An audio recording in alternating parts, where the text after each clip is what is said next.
Madami akong manggang hilaw. Ngayon, ilang araw na hindi ko nagawa. Kaya medyo lumalambot na siya or nahihinog na. Pero napakaasim pa rin. So, ngayon, binabalatan ko. At, ito yan. Hihiwain lang natin yan. Depende sa gusto mo. Kung anong gusto mong hiwa, nasa sa iyo yun. Bahala ka na. Ganyan ang gawin pag maraming mangga. Para hindi masayang. Kasi pag nahinog yan sa pilit, hindi masarap, hindi siya maasim. Hindi siya matamis. Maasim siya.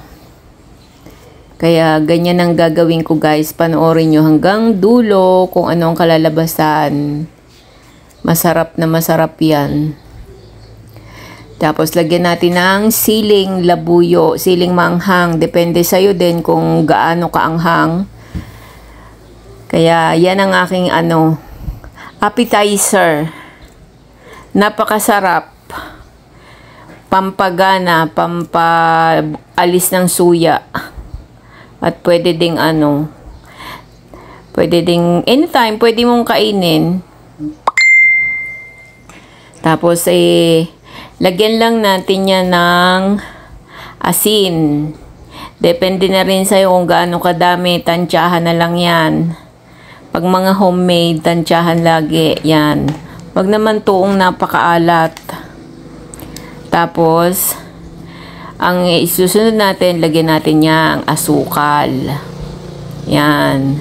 Depende rin sa'yo kung gaano karami. Napakasarap niyan guys. So, mix-mix lang natin. Magsasariling katas yan. Huwag mong lalagyan ng tubig or suka. Pero yung iba, suka nilalagay nila. Iba-iba naman ang pamamaraan Ano yan pickled. Pickled mango. Sayang kasi, merong bigay sa akin ng kapatid ko yan yung mangga. Yan, tapos lagay natin sa garapon. Ganyan na lang guys. Yun. Magsasariling sabaw yan. Napakasarap niyan guys. Tapos lagay natin sa rep. Napakasarap. Kahit maano siya, medyo hindi naman siya, hindi siya lalambot na talagang malambot. May crunchiness pa rin siya pag kinain mo. Kaya, yan. Ang sarap niya. Ano nga yung kinakain ko yan kahit anong oras Parang yung merienda. So, ito yan Yun dati kong ginawa. Ayan Ito na lang yung natira sa una kong ginawa. Kaya gumawa uli ako ng bago. Ang sarap niyang guys.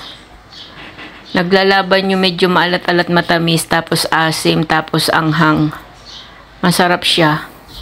Lalo na pag pirito ang ulam ninyo. Mga piniritong isda. Ganyan.